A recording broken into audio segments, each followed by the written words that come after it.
Hey everybody, Kelley Engineer here, and welcome to episode 3 of Staged Learning.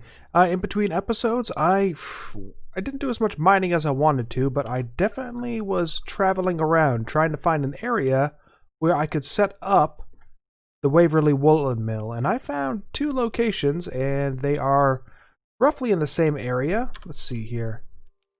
Yeah, we got one that's about 1,400 blocks away, and one that is 1,000 blocks away. And they're alright, but they're not, it would be a lot of terraforming I would have to do, and they also just happen to be plains biomes as well. That's perfectly fine. Like I said, I didn't do as much mining as I wanted to. But I did manage to get a lot more copper, and I have some more iron smelting up as well. I also did all of the tinker stuff, and this is going to be the first thing that we do in the episode is we make ourselves some tinker tools, because there are some changes related to tinker's tools in this pack that are definitely very handy, and I wish more packs would do it. So it's a configuration option, but I still wish more packs would enable the configuration. So without further ado, let's get to it. So the first thing that we want to do is we want to make ourselves some tool rods. That's all well and good. This is standard stuff. And should also get some cobblestone because I want to start out with some cobblestone. Here we go. Bindings. And normally, oh, that's unfortunate. And normally what I would do is I would have to create a smelter. I'd have to get a lot of gravel, sand, and clay together in order to make my metal tool, like the blade, the axe, the shovel, stuff like that. That is not the case in this pack. All you have to do is put in the ingot that you want, and look at that. I can make my axe head and my shovel head with the iron ingots, or I could even use copper if I wanted to, no problem whatsoever. Now, I did complete a quest, and this quest gives me a reward of an iron pickaxe head, a slime tool rod, or a slime binding. I'm going to take the iron pickaxe head.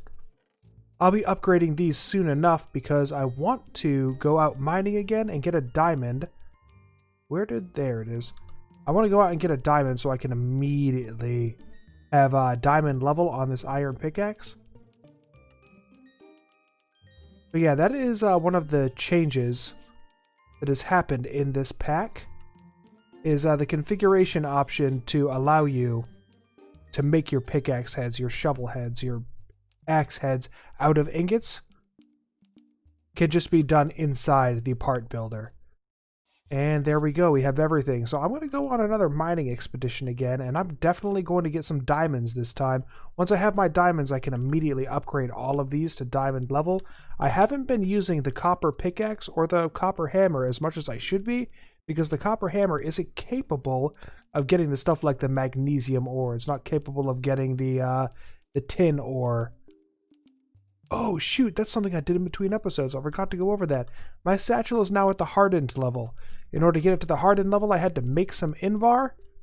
And Invar is super simple to make. All you have to do is just make some Invar blend, which is 2 pulverized iron and 2 pulverized nickel. Lucky for me, because of all of the sluicing I've been doing, I have more than enough. Where is all that? Yeah, I have more than enough iron and nickel dust. Then making the Invar was just super simple. All it took is getting some tin, smelting that down, and I made some Invar. So now I have 2 lines worth of storage space inside my satchel. Sorry about that. So yeah, I'm going to go on a mining expedition. I'll be back with you shortly.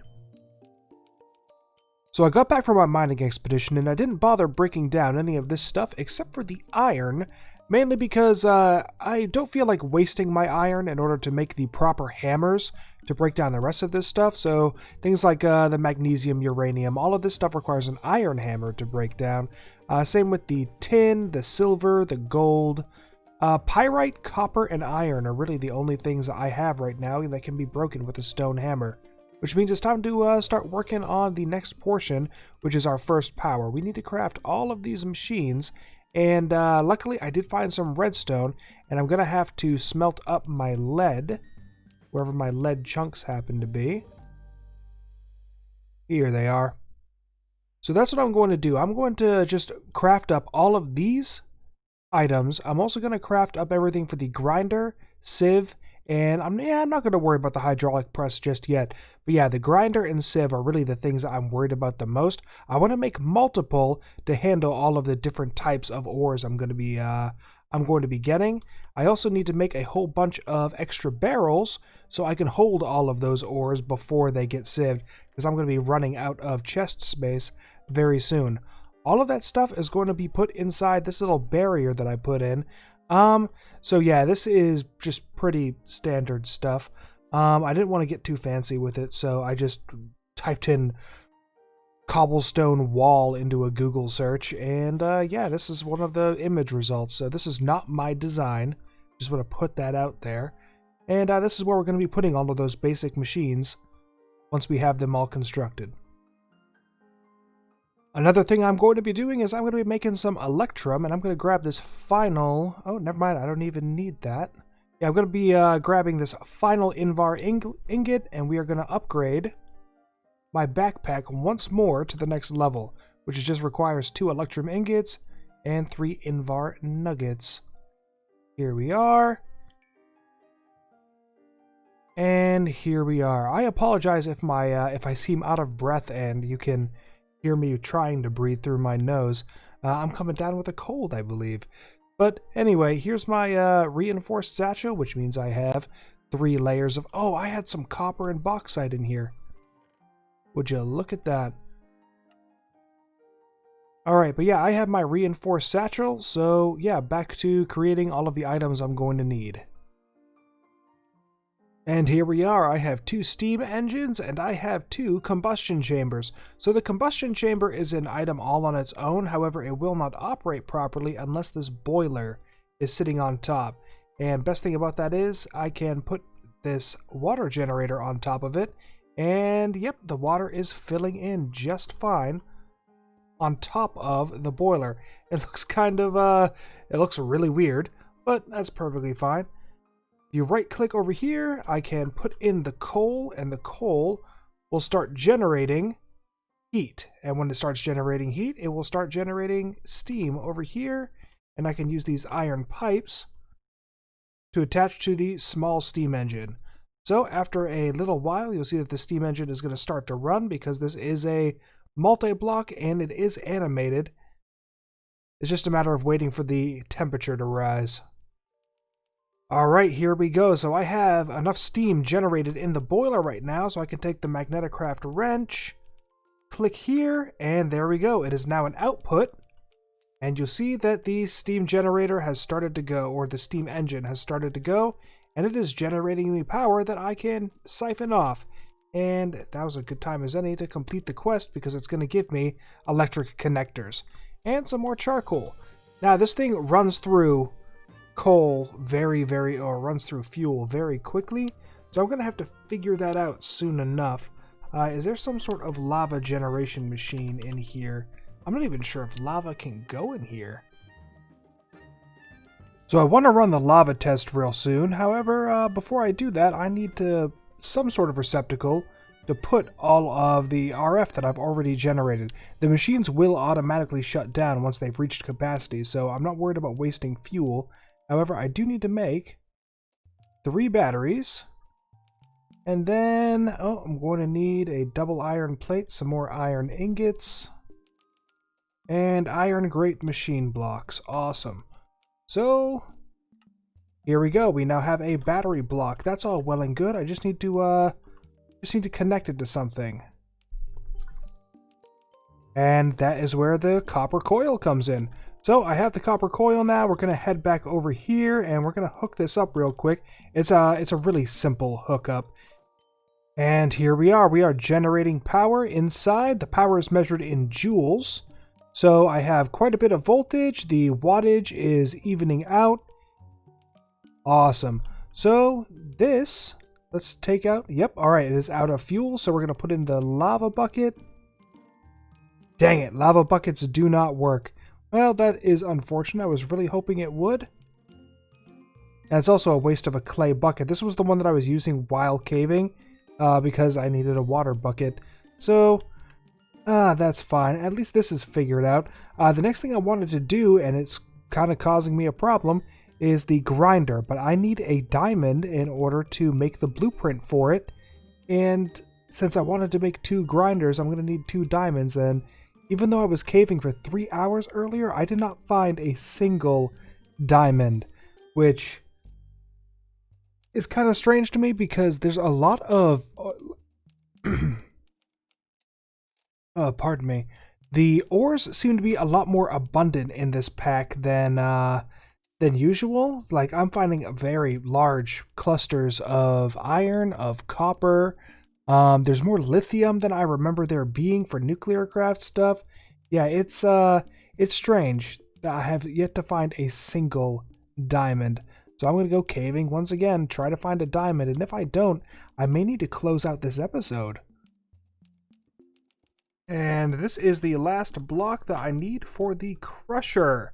So here are the crushers. They're not really that complicated. It's just a matter of getting the power into it, which is right here. And then you can input right here and output right here. So the input, oh man, I guess I should have spaced these out a little better. I may have to reconfigure it, but for now I can... with my copper coil, which I left inside the base. With the copper coil, I can hook up into this crusher, and anything that I put in here, there will be an output. And then the output via conveyor belts, or whatever I want, can come out here and go to the next machine. The next machine being the sieve. So I have the sieve made up here, and it is kind of a frustrating machine to automate. Mainly because I'll have to dig out a little bit, but over here, the outputs for the sieve are on the bottom. So there are 3 outputs, which means you'll have to dig 3 in, and then like lay a conveyor belt system down here in order for anything that gets put into the sieve to get output properly. And so it may be worth it to just like put it on a raised platform and then have the conveyor belts going that way if you don't feel like digging down. It's really all about the placement for the sieve. And the input is right here with some power on the front. Now, I was not planning on automating in this episode because I'm out of lead. So lead and thorium appeared to be the things that I'm going to need the most in the early game. And thorium is not very... yeah, I didn't find very much thorium. I managed to smelt up a little bit, and I think I have 12 ingots left. I only had 14 ingots at the start of this, because I needed to make these striped machine blocks using the... oh, I'm sorry, not thorium, but tungsten. My bad, I meant tungsten. Yeah, to make these striped machine blocks, I needed tungsten, and I didn't find very much tungsten on my mining trips. So, yeah, that's a thing. Well, I'm going to automate in the next episode, show how I'm going to automate everything here. I'm going to make electrical poles, and we're going to have power going all over this little box area I have. And then, yeah, I'll raise up the sieves. It'll be a whole process, and it'll honestly be fun to automate something using only items from the mod that it's meant to be automated in. Speaking of, I have these inserters here. Inserters were a quest reward from completing the grinder, and the quest reward for here is the scanner. And what does it take to make the rare ores, blocks? Here we go. All I need is 1 piece of coal. So let's try this out before I close. Oh, I guess I have a little bit of power. So what we're going to do is we're going to put the scanner in here. There we go. Scanner is now full of power, and we are going to set up this scanner module before closing out the episode. So a blank scanner module, a piece of coal, and I have scanner module, common ores. So going to open up the scanner module, put in the common ore module, and we're just going to hold right click. Charging up. And look at that. Down below me, I have a whole bunch of common ores, and this is going to be like the coal and the iron and stuff like that. And probably copper if I had to choose. Now, let me go into a creative world in order to show you some of the more awesome functionality of this. Alright, so here we are in a creative world. I have coal, iron, copper, and diamond over here, as well as a scanner module. If I put in the common ores module into the scanner and then charge it up, you'll see that I have glowing, and there are different colors depending on what it pinged on. So the orange color is copper, and like the gray color is coal. Stuff like that. And so that is very handy, but of course it's not only going to ping on those. You see that I have quite a bit of stuff that's pinging on down here. And what is that bright spot? Alright, that bright spot was apparently tin, so tin is deemed a common ore when it deals with stuff like that. So I'm going to take out the common, put in the rare, scan again, and you see that, yeah, the diamond is pinging with blue, and then you have a whole bunch of other stuff down here. So right here, this is Certus quartz. So Certus quartz is considered a rare ore, and wow, this is a creative world. What's going on with the stuttering? Yeah, so Certus quartz is considered a rare ore, and will ping for you. The module that I use most often is the block module, because I'm rarely ever looking for always just coal, iron, copper, tin. I want specific stuff. So, whoops.